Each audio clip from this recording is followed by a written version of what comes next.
नमस्कार, मैं डॉक्टर इला। स्वागत है आप सबका मेरे YouTube चैनल वुमेन्स वेलनेस में। आज हम जिस विषय पे बात करना चाहते हैं वह है प्रेगनेंसी के दौरान टिटनेस के टीकों पर। प्रेगनेंसी के दौरान टिटनेस के टीके कब लगवाने चाहिए और आजकल मार्केट में कितने प्रकार के टिटनेस के टीके उपलब्ध हैं। सबसे पहले आप सबको पता होगा कि एक प्रेग्नेंट महिला को कम से कम 2 टिटनेस के टीके लगाना अनिवार्य होता है और पहला टीका आप जैसे प्रेग्नेंट होते हैं उसी समय लगवा सकते हैं। दूसरा टीका 1 महीने के अंतराल पे हम कभी भी लगवा सकते हैं। तो यह है सामान्य प्रकार का प्रेगनेंसी में टिटनेस का टीका। परंतु देखा गया है कि बच्चे जब पैदा होते हैं तो वो सबसे ज्यादा whooping cough या जिसे हम पर्ट्यूसिस कहते हैं या डिप्थीरिया से बहुत परेशान होते हैं और बच्चों में शुरू के 2 महीने तक whooping cough या डिप्थीरिया से बचने के लिए प्रतिरोधक क्षमता नहीं डेवलप होती है। इसलिए धीरे धीरे हमने ऐसे टीके विकसित किए जो हम मदर को दे सकें, जिससे वो इम्यूनिटी का लेवल मदर से बच्चों को पास हो सके। और इस तरह के टीकों को हमने टिटनेस के टीकों के साथ सम्मिलित किया।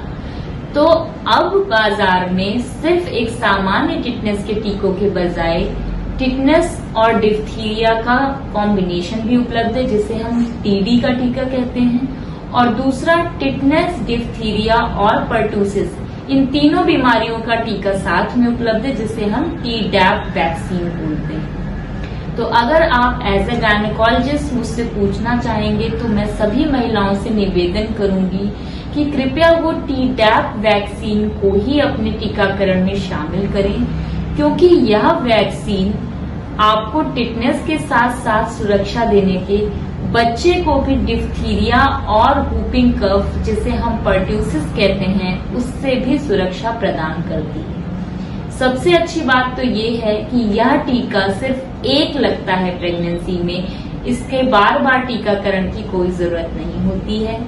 इस टीके के लगने का उचित समय 27 से 36 हफ्ते होता है, यानी 27 से 36 वीक्स प्रेगनेंसी के दौरान, और इसका सिर्फ एक टीका लगता है पूरी प्रेगनेंसी में। इसकी वजह से आपका बच्चा डिप्थीरिया और whooping cough से भी सुरक्षित हो जाता है।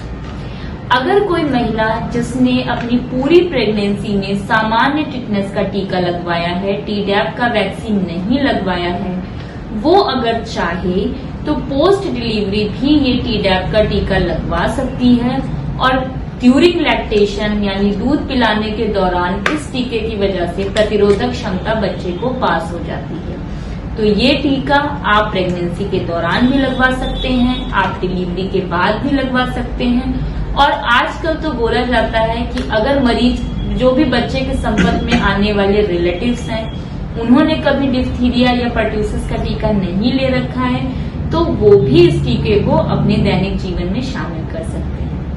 तो मेरा सुझाव सारी महिलाओं से है कि कृपया सामान्य टिटनेस के टीकों की जगह टीडैप वैक्सीनेशन को अपने प्रेगनेंसी शेड्यूल में शामिल करें। इसी तरह की और जानकारियों के लिए हमारे चैनल के साथ बने रहें, हमें लाइक, शेयर एंड सब्सक्राइब करें और ओपीडी अपॉइंटमेंट हेतु आप नीचे दिए हुए नंबर्स पर कॉल कर सकते हैं। मुझे सुनने के लिए धन्यवाद।